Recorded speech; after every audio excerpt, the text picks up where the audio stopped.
Assalamualaikum warahmatullahi wabarakatuh.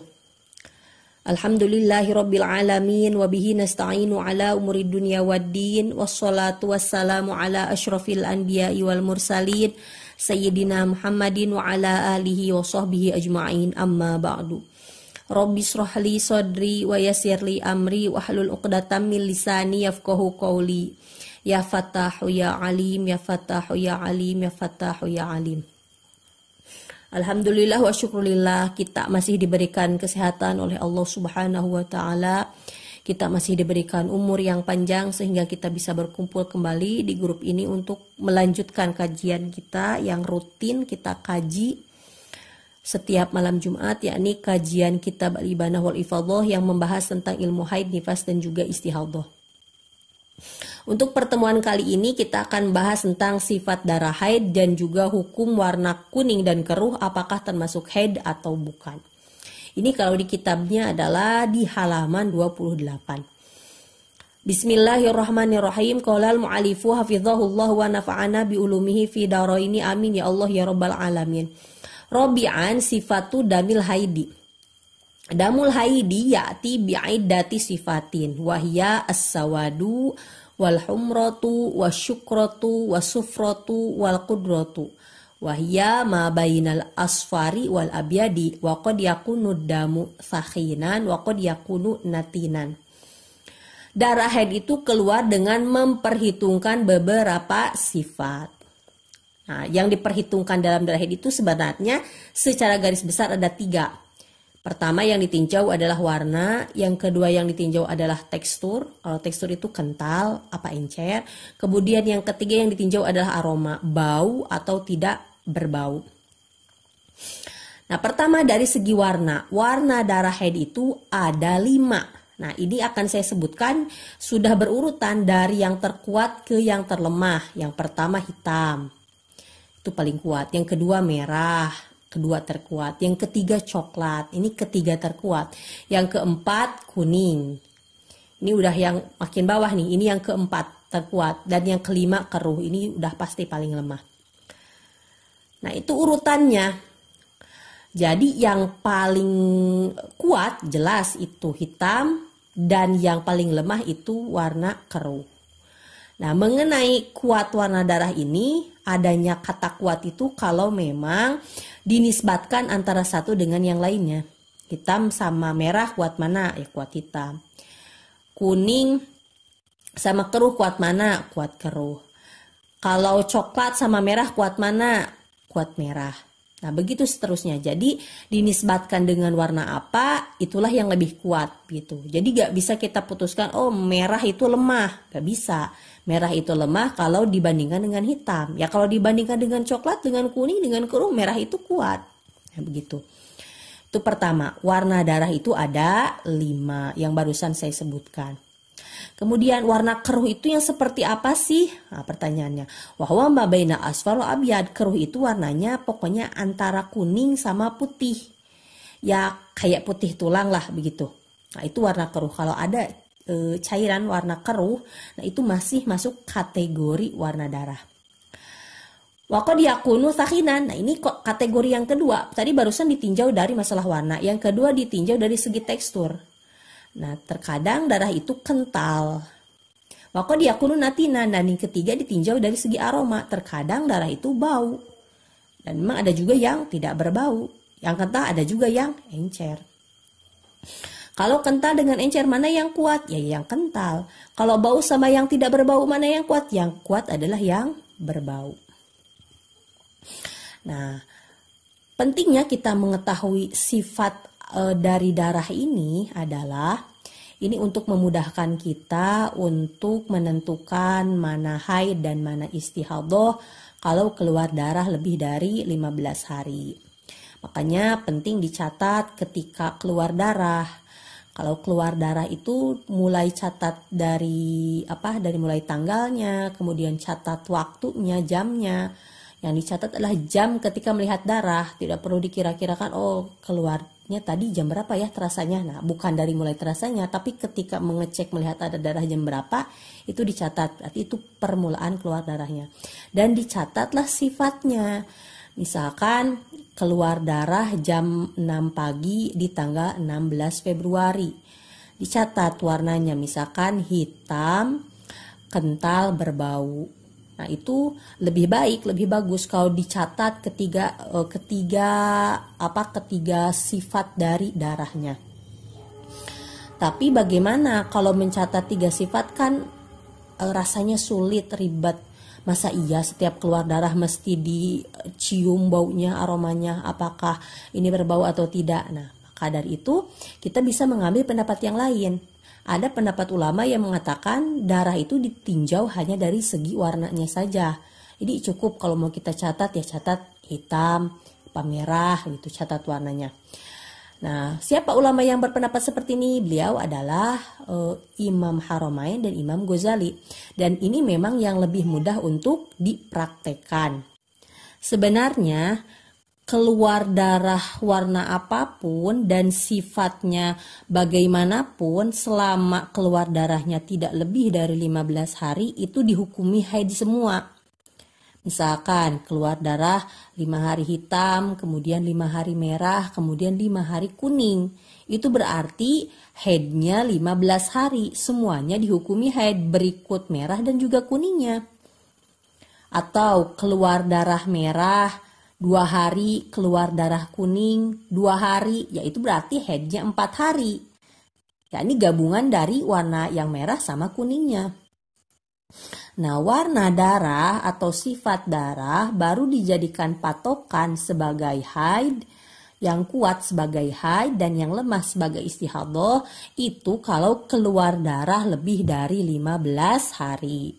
Contoh, keluar darah 20 hari, 10 hari hitam, 10 hari merah. Nah, karena ini keluar darah lebih dari 20 hari, keluar darahnya 20 hari, berarti ini kan jelas. Ini masuk kategori mustahadah atau wanita yang haidnya campur dengan istihadah. Mana haidnya? Karena dia bisa membedakan kuat lemah darah, maka haidnya yang kuatnya. Mana yang kuat? Lebih kuat antara hitam dan merah? Ya hitam. Berarti 10 hari hitam itulah haidnya dan 10 hari merah itulah istihadahnya. Idza arafta ma taqaddama fa'lam annal as-sahha min aqwali a'immatina Syafi'iyah anna qudrata wa sufrata haidun. 5 rawal Bukhariyu anna nisaa kunna yab'athna li sayyidati Aisyata radhiyallahu anha bidurjati fiha kursuf fihi asyufrah fataqulu la ta'jana hatta tarayna qassatal baydoa. Nah, kita masuk ke pembahasan warna kuning dan geruh.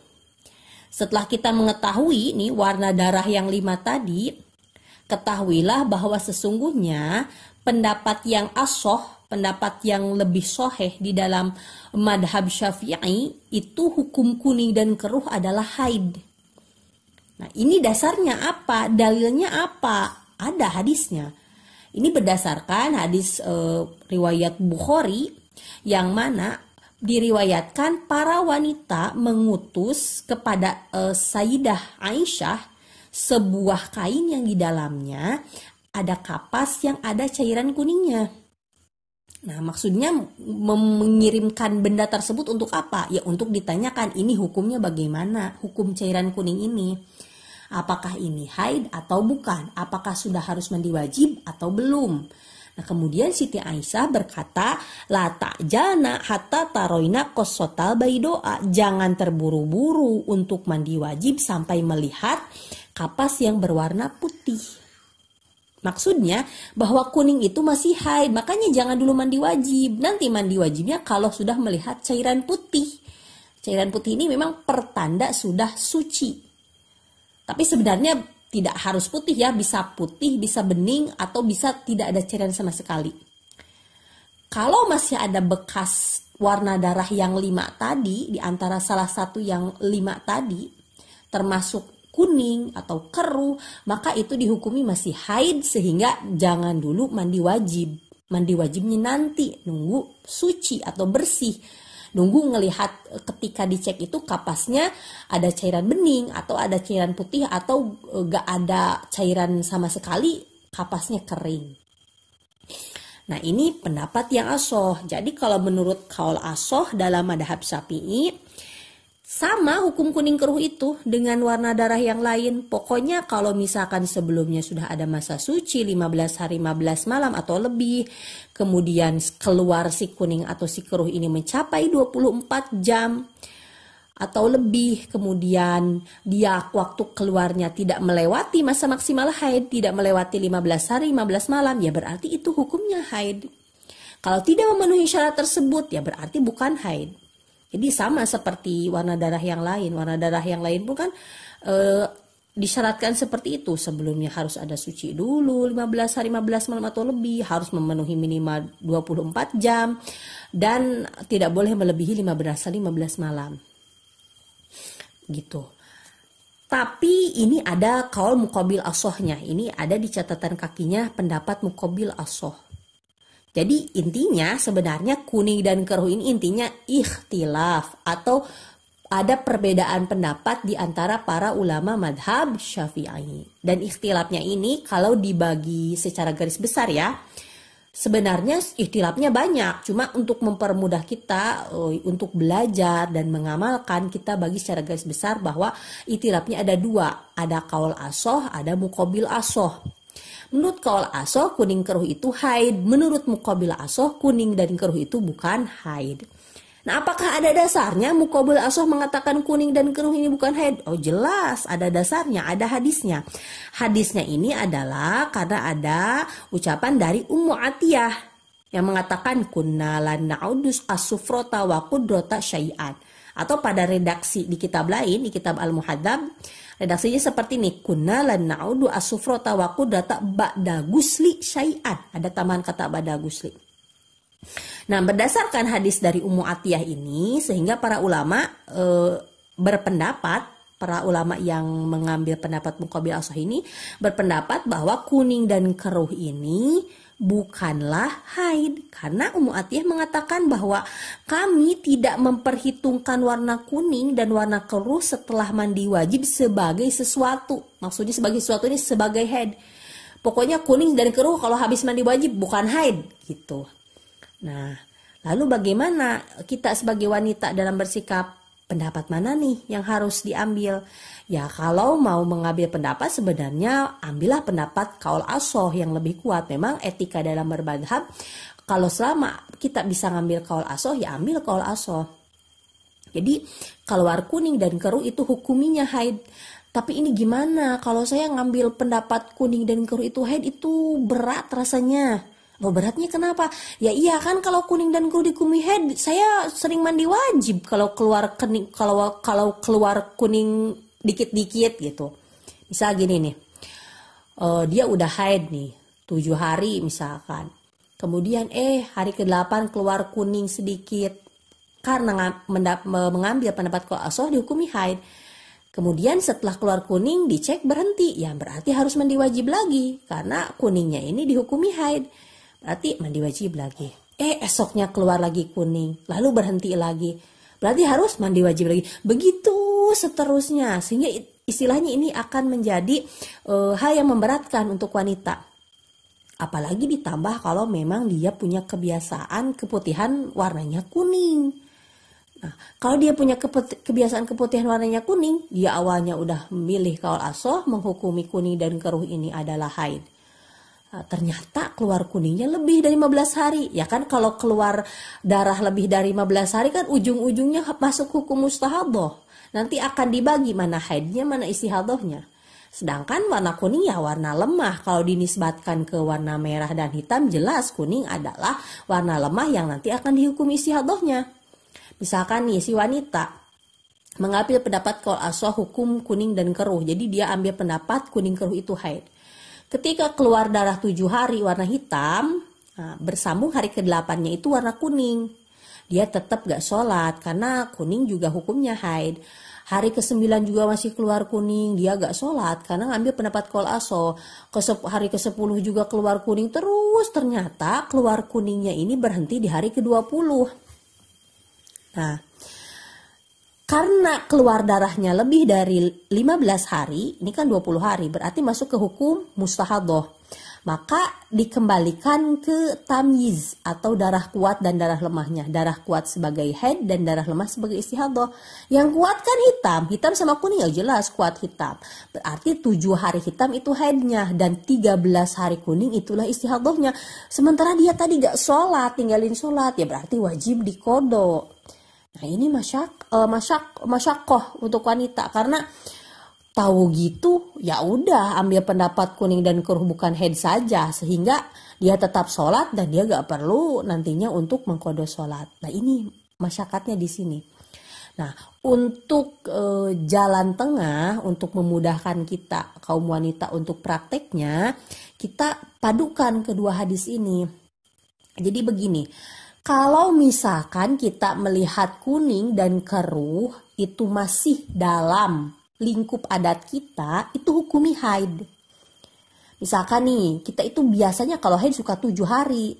Ya berarti kalau melihat warna kuning dan keruh masih dalam lingkup 7 hari, seperti hari ke-1, ke-2, ke-3, ke-4, ke-5, ke-6, ke-7, pokoknya masih dalam lingkup 7 hari, ya hukumi haid. Berarti jangan sholat, jangan puasa. Haram hubungan suami istri. Tapi kalau keluar kuningnya dan keruhnya ini adalah di luar adat. Misalkan di hari ke-8, di hari ke-9, di hari ke-10. Pokoknya di luar yang 7 hari deh. Nah maka itu hukuminya bukan haid. Kalau dihukumi bukan haid berarti kita wajib sholat. Kalau keluar dikit-dikit ya gak perlu mandi wajib, lanjut aja sholat seperti biasa. Dihukuminya itu hukum hadas kecil. Kalau keluar kuning itu membatalkan wudhu dan hukumnya najis. Kalau dihukumi hadas kecil, tapi gak perlu mandi wajib. Karena kita ambil pendapatnya yang kuning dan keruhnya bukan haid karena keluar di luar masa adat haid kita. Atau keluar kuning dan keruhnya ini terpisah oleh masa suci. Jadi dia itu pernah mengecek farjinya, ternyata pernah ada kapas ketika dicek itu dia bersih, ada cairan putih. Misalkan nih dia 4 hari keluar warna hitam, hari ke-5 dicek bersih, hari ke-6 keluar warna kuning. Nah maka warna kuning yang keluar setelah bersih ini, ya, maksud setelah bersih ini berarti setelah mandi wajib, dia udah mandi wajib, berarti dihukuminya bukan haid. Gitu. Mau itu jarak bersihnya itu 1 hari, mau kurang dari 1 hari, pokoknya pernah ngecek pakai kapas, pernah dilihat bersih, atau dilihat ada cairan putih atau ada cairan bening. Nah, maka itu nanti kalau setelah beberapa saat mengecek bersih tersebut, kemudian keluar cairan kuning, ambil hukum yang mengatakan bukan haid. Itu untuk memudahkan kita wanita dalam menjalankan ibadah kita gitu. Jadi kalau ngambil qaul asoh, sebenarnya kalau ngambil qaul asoh kuat dan mampu, gak keberatan kalau misalkan nanti keluar kuningnya lebih 15 hari harus qadha, ya gak apa-apalah saya mah ya. Lebih baik itu ambil qaul asoh, tapi kalau misalkan merasa berat, ambil jalan tengah ini. Kalau keluar kuning dan keruhnya masih di masa adat, hukumi haid, tapi kalau keluarnya di luar masa adat atau keluarnya setelah bersih, maka hukumi bukan haid. Nah, sebenarnya memang ikhtilaf dalam masalah kuning dan keruh itu banyak. Dalam kitab Raudhah, dalam kitab Majmu'. Cuma kebanyakan berkata kalau masih dalam masa adat itu hukumnya memang haid. Jadi kita kalau keluar kuningnya di masa adat ya ambilnya yang berpendapat itu masih haid. Yang ikhtilaf banyak itu hukum kuning yang keluar di luar masa adat. Nah, apakah benar sih warna kuning itu warna darah, bukannya warna darah itu merah ya atau merah kehitaman? Nah, sebenarnya kenapa kuning itu dihukumi sebagai darah juga sehingga statusnya nanti ada yang dihukumi haid? Karena memang sebenarnya kuning ini kalau secara medis berasal dari keputihan. Keputihan kan yang memang yang asalnya warna putih atau gak warna putih warna bening. Tapi si keputihan ini bercampur sisa darah sehingga berubahlah putih campur sisa darah, jadilah warnanya kuning. Kalau keputihan ada darahnya, ada darah haidnya, ya hukumnya jadi hukum darah haid begitu.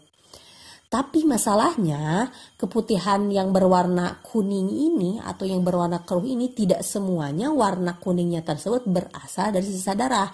Ada juga warna kuningnya karena tercampur bakteri atau karena warna kuningnya ini karena lama mengendap. Nah, karena alasan sebabnya ini ternyata memang ada macam-macam, sehingga juga dari hadisnya juga hadis tentang hukum kuning dan keruh ini ternyata juga ada dua riwayat yang berbeda. Maka di sini untuk memudahkan kita, ya kita ambil jalan tengah yang tadi.